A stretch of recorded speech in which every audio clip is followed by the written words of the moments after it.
Compas on the NFL beat. Bam, bam, bam. Um, there like a lot of teams have kind of gotten into it. There's a lot of talk right now. A lot of stuff going around. Obviously, like we said, what happened with the Broncos, the Bills.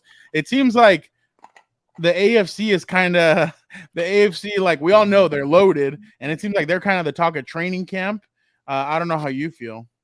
Yeah, so these week one training camp takeaways, like I was trying to like, okay, it's my first time trying to do national stuff and trying to keep track of everybody, and just get find myself looking at AFC East teams. Aaron Rodgers with the Jets, Josh Allen with the Bills, Mac Jones and the Patriots, and Tua and the Dolphins, and a lot of news occurred from week one, man. Like, maybe this one was not really news, but just seeing the chemistry. I mean, I might have mentioned it last week as Aaron Rodgers and Garrett Wilson. I'm like, Garrett Wilson, man, he's looking like he's gonna be a stud, and very quickly. And then, all of a sudden, Stefon Diggs is happy with Josh Allen.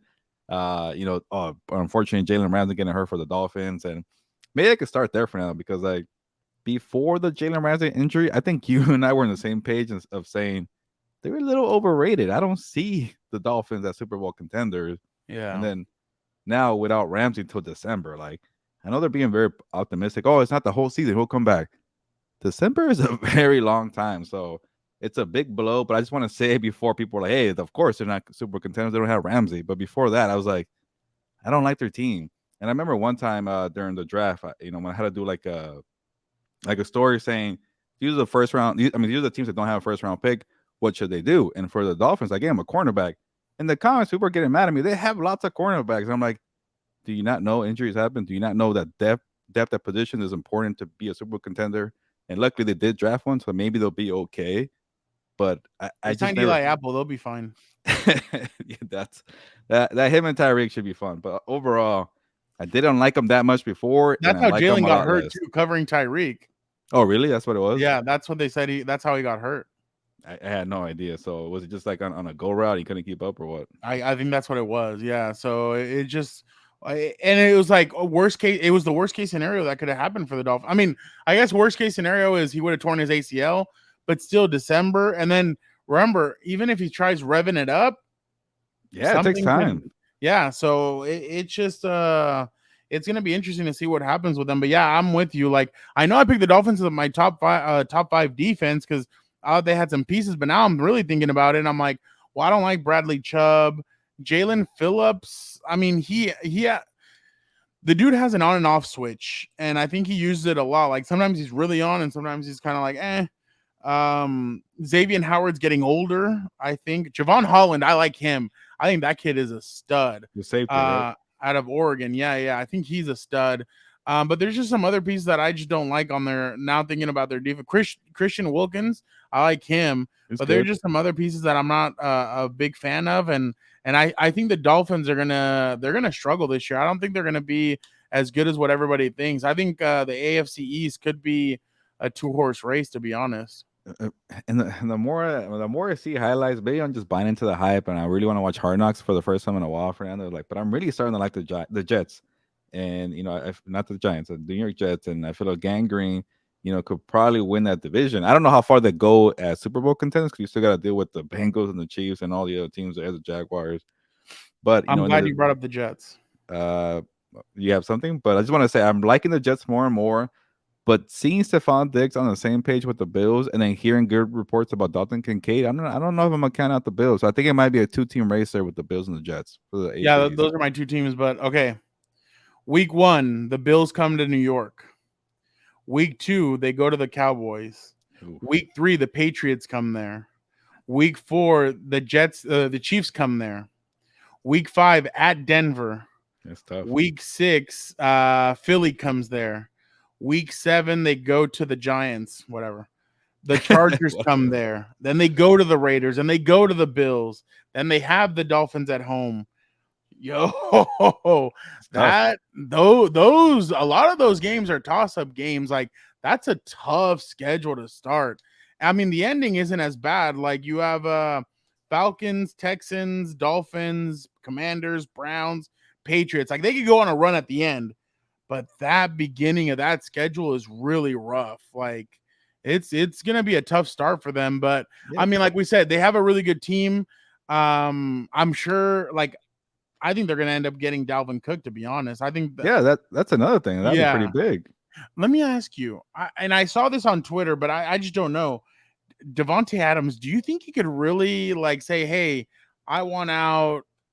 I want to go to the Jets." Like, I mean, what would they? I mean, well, they don't have any cap, I don't think. Well, Like, what could well, you like? they do have a little cap now because of the Roger, like Aaron Oh, Rodgers took a pay cut, extension. $35 million, He and I'm did sure everything that everybody I'm wanted him sure to do with Green you and Bay. your brother are gonna be happy because all quarterbacks should take pay cuts, and I hate that Rodgers did this because people are gonna be like, "Oh, see, if you could do it, you could take a pay cut." But he took a massive pay cut. I think $35 million is a lot, so I think that kind of put the whispers or the thoughts of people's heads are like, "Hey, maybe Devontae, maybe they have money now." But I think it's more for like Dalvin Cook guys, maybe Yeah. re-signing some guys, and then also just being active and like guys are notable, but a little bit in the back end of the career, but. Yes, Rodgers wants to win now, and that maybe that's another reason why I'm buying into it a little more. Like, and then Sean Payton's comment lit a fire under them. Him I and think Robert so Saleh. too. Yeah. Like all these moves are starting to look pretty good, but like you mentioned, the schedule is really difficult. But having that extra wiggle room for the cap space is really going to help out too. I feel like Garrett Wilson to me, I think would take I think he's already going to take a good step this year. If he got if he could listen to Devontae Adams, be in the same receiver room, that would just do so much for him. And I know, I mean, obviously, like tough, Randall yeah. Cobb and It's tough to execute that trade, but like no, it definitely is. And I mean, especially because the Raiders gave up so much for him last year, and then it's like how are you already going to give up on it this year? But like even I remember Dan and I we were in I was still in Indiana last year, or I had barely got in Indiana last year when the Devontae Adams move happened. And I told Daniel, I think this marriage is gonna end terribly because I don't think he's gonna like Josh McDaniels and I mean I don't know if he does or if he doesn't, but it's just been a weird start kind of because I mean obviously he went there to be with Derek Carr. Now Derek Carr is gone. He's throwing picks in Saints practices from some of the tweets that I saw. But yeah, no, going back to the Jets, that's a tough opening. Like even like okay, like they're going to the Raiders. Like it's either it's a Sunday night football game, or Monday night. I can't remember November 12th, whatever that is. But that's a night game. Like even that game is gonna be tough. Why? Because you're traveling, you're coming to the West Coast, like you have to face a Raiders team that I mean, obviously nobody's gonna know how good or bad they're gonna be. But the Raiders are they're gonna play teams tough no matter what. So there's gonna be the Jets are gonna be one of those teams that I think they could win some of these games, but they're also gonna lose some that people are gonna be like, how'd you lose that game? I mean, it just happens, but I agree with you. I think it's a 2-horse race. I think it's gonna be the Jets and the I think it's gonna be the Jets and the Bills in the division. Maybe the Dolphins can do a little something here and there, but I just don't see them as canary. And I think the Patriots are building something, but that's the thing. I think they're kind of in a rebuild. Like I think Christian Gonzalez is going to be freaking good. Like I think that kid is the next like shutdown corner in the NFL. So, but I mean, do you want to see Zeke over there with them, or is that no, doesn't really do anything for them? I don't think so. I don't think. I think Zeke needs to go somewhere where he's just gonna pound it and get his touchdowns or get the first down. Like Ramondre Stevenson's pretty good, so maybe it could be. I'd love to see line Zeke with the Eagles. With Yeah. that little thing where they come up and push. Can you imagine getting pushed by big ass Zeke? Just whoom, Jalen Hurts would probably fly over the offensive line if big old Zeke Elliott was pushing him. Yeah, no, that'd be nice, but I don't know. I think it's more he wants a little bit of money. Yeah. And then I think the Patriots have a good amount of cap. I saw that somebody took a picture of them at a restaurant. Him and Mac Jones were eating at a restaurant. Do you buy that Stefon Diggs and Josh Allen are all good? I think so. Listening to his comments, it sounded like, yeah, it's like a family thing. I'm over it. And maybe it was more like, hey, I want more input. Let me try to get this. Let me do it my way. And it didn't help out. Whatever. It didn't work out for him, and they moved on. But I think they can't trade him. You know how you were saying Devontae and the Raiders can't really trade him either. Yeah. The Bills, they know they can't trade Stefon, and they also know that they need him to get over this hump if they're going to ever do it. So I think get on the same page was a big indicator. But for me, I'm like kind of like you always look for the rookie kind of camp notes, and people are really saying Dalton Kincaid is really yeah. tearing it up in camp. I think as of right now they're going to be fine, but once that first mistake happens or that first thing happens, I think that could be something that just makes him explode. Because I mean he's been patient, but these guys want to win, and I mean he's been in the situation where they have such a good team, but they just can't get over the hump, and I'm sure he's frustrated. But man, I think they really miss. What's the name? Giants head coach. Brian Daboll. Brian Daboll. I think they really miss Brian. That offense hasn't looked the same without Brian Daboll. So I'm interested to see what Ken Dorsey is going to come up with this year with that. But I don't know. I'm definitely interested. It's funny when you put Rodgers in the rundown, when you put Rodgers to Wilson connection, I thought you meant the Manhattan MILF Hunter. I didn't know you were. I didn't know you meant Garrett Wilson. Like I thought you were talking about Zach Wilson. I was like, do they have a relationship? But actually, I saw some videos where they were talking and everything, and you're gonna see your boy starting in the Hall of Fame game. He got the job there. Brown, Zach Wilson starting. Did you see Mekhi Becton is gonna play too? Yeah, that too. I wonder if they're hoping he gets a Josh Jacobs kind of situation where he gets pissed off and he plays really well this season, just like they're probably like, hey, we're for Josh McDaniels and Josh Jacobs last year. Let's try this and let's have Mekhi Becton. He lost a lot of weight, by the way. Yeah, but I feel like I've heard that before, and he just doesn't do anything. But. But I'm just saying, like, hey, good job. Like, he's working hard. The one that have you seen Russell Okung, former Charger? Oh yeah, where he lost a lot of weight. Yeah, but did you see what he said? That he went without eating any solid food for 40 days. Oh really? That's how he lost it? That's what he said. But he lost over like 100 and something pounds. But I don't know. I mean, what is he? Jesus Christ, that he can go into the desert 40 days and 40 nights and not eat like that. That to me is crazy. He's a character, so he was probably trying to get. I still remember when they lost to Baltimore, how he went off and he's like, the NFL doesn't want us to host an AFC championship in a soccer stadium and this and that. Like, I remember that. That was actually pretty funny. But what do you think, Zeke and the Patriots? Yeah, I don't know. Like, part of me wants to see the Patriots do well because I like that defense so much, and I'm like, okay, like they need something on offense. I don't think Zeke is the answer, but it couldn't hurt. It could help, but it won't help you that much. That's the only thing I'm kind of thinking about. And then I feel like him sitting to have lunch or whatever, dinner with Mac Jones. I'm like, really? Like, what are you gonna do, Mac Jones? You're not even that good. What are you gonna convince this guy for? Like, just go away. Try somebody else.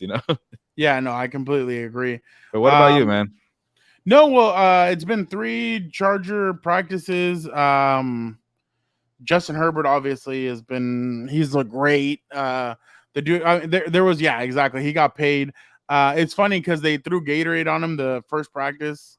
They threw Gatorade on him and he ends up giving somebody his cleats. And I was like, why did he give somebody his cleats? Like, because he even turned to me and I'm like, oh, wow, you don't want them anymore? And then he's like, well, I'm not going to have any use for them. I'm like, why? And then I'm like, oh, because the Gatorade got into his cleats. Why is he going to use Gatorade cleats? So he gave his cleats to 2 kids, and I was like, oh wow, that's pretty cool. Like some people were like, oh, sign my baby.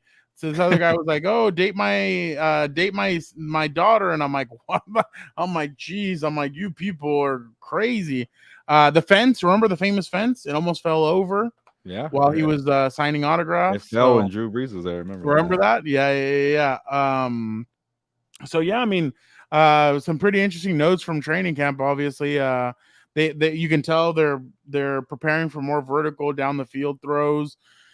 Keenan's been going deep. Mike has been playing in the slot at times, and we asked Brandon, like, why is he playing in the slot? And he's like, it's like when LeBron has to go up against a point guard. A point guard can't defend him when he's on defense, so.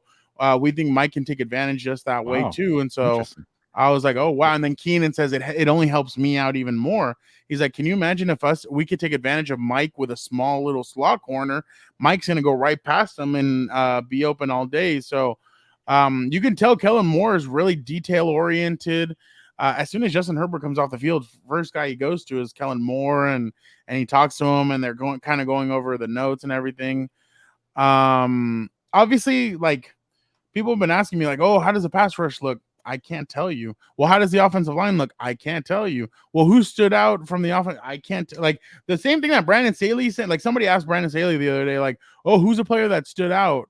And he's like, I can't give you one player. Well, yeah, they don't have pads on. Like, you remember that drill that we saw when it was like Bosa against Slater, and you're like, oh crap, Slater might actually be the real deal. That's when you kind of see those kinds of things, and that like this week they're gonna be in pads. That's when I'm really gonna know. Okay, this guy, that guy, not that guy. The only person I've ever been able to tell without pads if they were good or not, Jerry Tillery, obviously from the beginning, I could already tell. But other than that, there's not a player that like you can really be like, oh, that guy, no, not that guy. So yeah, so I think padded practices are the most interesting practices because then you get to see the real. And it's funny to watch guys like Derwin James, like when a guy catches a pass over the middle and Derwin just wants to go and throw his shoulder in and he's like, what? And then he just kind of goes up like this. Like that's actually pretty funny. So yeah, I think we'll know more with the padded practice, but it's been interesting to kind of get back in the flow because I wasn't here last year for training camp. So it's cool that I'm back in the flow of it. I've actually been taking the train up to go do that because I mean it's so much cheaper than gas. And then the other day, Gilbert, Saturday, I took the train up. I'm coming down and I look over to the side, San Juan Capistrano.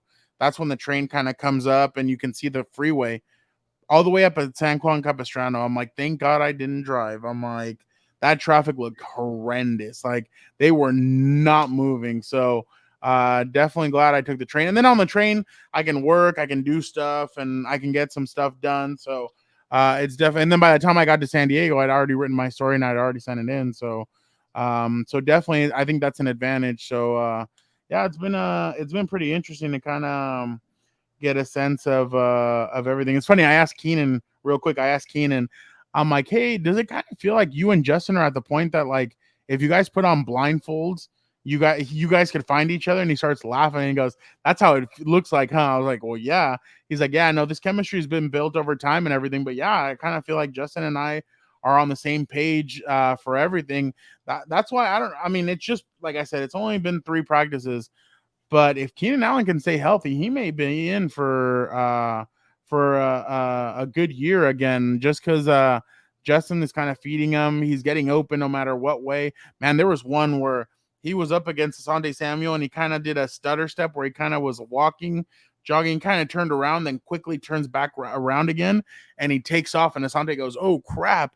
And he tries to run after him. Keenan was wide open. He caught it, and he literally could have walked into the end zone. So definitely some interesting stuff. But padded practice, that's where you can tell more about what's going on. Yeah, that's why I kind of wanted to wait a week for my camp tour. I wanted to see them in pads, but unfortunately, I got the last day of not pads for the Raiders. But I think the other teams will be in pads. So that's why I wanted to wait too. And then, real quick, for now, you know how I put you like on the, I forced you to be on the spot to give me your take of Justin Herbert signing his contract, and unfortunately, we got it right. Yeah. Just to remind us, so I got it right for saying it's going to happen. And then you were pretty close on the annual average salary, or no, not the yearly salary. Yeah.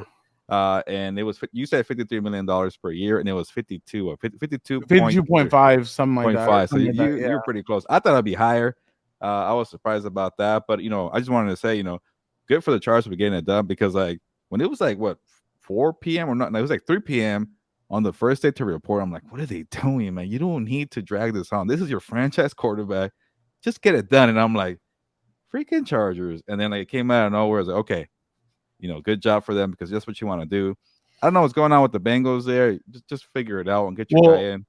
Dr. Florio said on his show this week, I'm sorry, Mike Florio, Mike Florio said that it's tough for the Bengals to be able to shell out the money for Joe Burrow, that they're going to have to do some wizardry and some other stuff. They're like, it's not going to be as easy as Justin Herbert's contract was with the Chargers. Here, they're going to have to do some stuff to kind of be able to pay him and get him his money. And I'm kind of like, wait, if you're already having trouble with this, like next year or the year after, you're going to have to take care of Jamar Chase, and Jamar Chase is going to ask for wide receiver 1 money. Like he wants to be he's going to want to surpass Devontae Adams and all these other guys. So I mean, it sounds like the Bengals are kind of in a tough pickle. If what he's saying is accurate, then Well, that's it the might be thing. tough. Is it Yeah, accurate? Because he reported before the Herbert that's contract true. saying that him and Burrow Burrow, and their agents right? are having some kind of contest. You figure out the word. They're in a Yeah, contest there. Who's going to be the highest paid?